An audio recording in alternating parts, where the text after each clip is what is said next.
अस्सलाम वालेकुम रहमतुल्लाहि व बरकातुहू। अॼो के हिकु नंढड़े पैगाम सां तव्हां सां मुखातिब आहियां त कोरोना वायरस में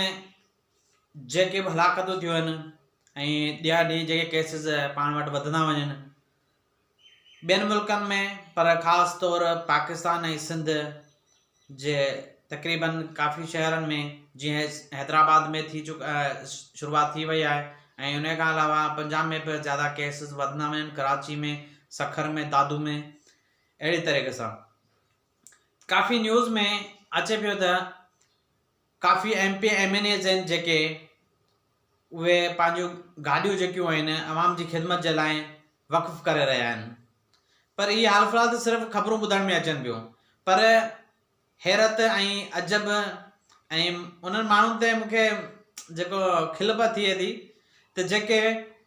ग़रीबनि खे चूतियो बनाइण लाइ हिकिड़ो साबुण ॾेई ऐं सेल्फियूं कढाइनि था।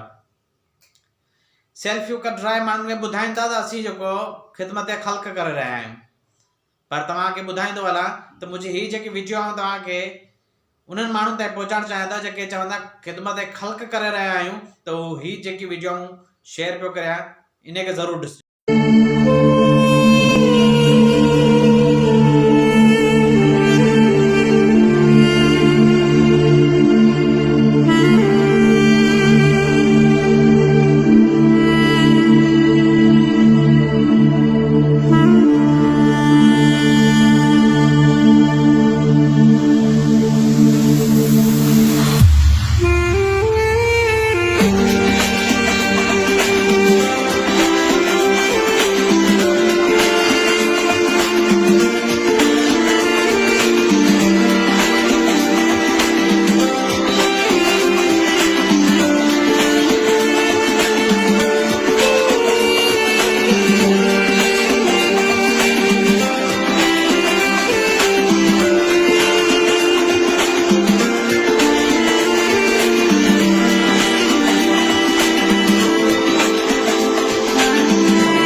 दोस्तों तव्हां वीडियो ॾिठी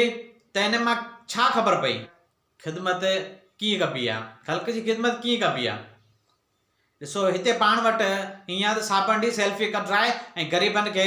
जेको हुनखे अहसासु ॾियारींदा आहिनि त माना हिन सिर्फ़ु साबुण जे लाइ कयो ऐं बहरहाल जंहिं शइ जी हुनखे ज़रूरत आहे त उहा हुननि खे ॾिनी वेंदी आहे। मिसाल अटो आहे,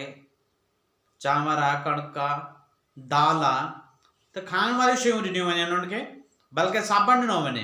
के औरत जी मूं वीडियो ॾिठी त हुनमें काफ़ी माना गार गंद कंदे रही ऐं चवंदे रही त साबुण खे असीं छा करियूं, असां साबुण खाई त कोन था सघूं न। ख़ुदा रा साबुण खां बहितर आहे कंहिंखे 5 किलो अटो वठी ॾियो, 10 किलो अटो वठी ॾियो या खाइण पीअण जूं का शयूं वठी ॾियो। जीअं तव्हां ॾिठो त रोड ते हिन वीडियो में तव्हां ॾिठो त रोड ते ॾिसो माण्हू कीअं ख़िदमत जे लाइ, माण्हुनि जी ख़िदमत जे लाइ, वायरस मां जेके मुतासिर माण्हू आहिनि उन्हनि जी ख़िदमत जे लाइ ऐं वायरस ऐं लॉकडाउन जेको थी वियो आहे उन खां मुतासिर जेके माण्हू थिया आहिनि, जेके बेरोज़गार थी विया आहिनि, उन्हनि जे लाइ जेको ॾिस ख़िदमत जे लाइ केतिरो सामान उन्हनि जेको रोड ते ई माना रोड जी साइडुनि खां सेट करे रखी छॾियो आहे। त इहे ख़ुदा जा बंदा आहिनि, ईअं माण्हुनि जी ख़िदमत करे रहिया आहिनि, पर का बि सेल्फी ॾिसण में तव्हांखे कोन आई। केरु बीठो हुजे त सेल्फी कढाए त मूं सामान हिन खे ॾिनो आहे, त ख़ुदा रा इन्हनि शयुनि खां परे थियो सवाब जी नियत सां जेको माण्हुनि ताईं हीअ वीडियो शेयर करियो ऐं इन्हनि कमनि खां बहितर आहे जो तव्हां उन्हनि माण्हुनि खे ॾियो ई न, साबुण मां छा ॾींदो। बहरहाल अल्लाह तबारक ताला तव्हांखे जेको सुठा कमु करण ऐं नेक कमु करण जी तौफ़ीक़ अता फ़रमाए ऐं असां सभिनी मुस्लमाननि खे अल्लाह तबारक ताला इन कोरोना वायरस खां बचाए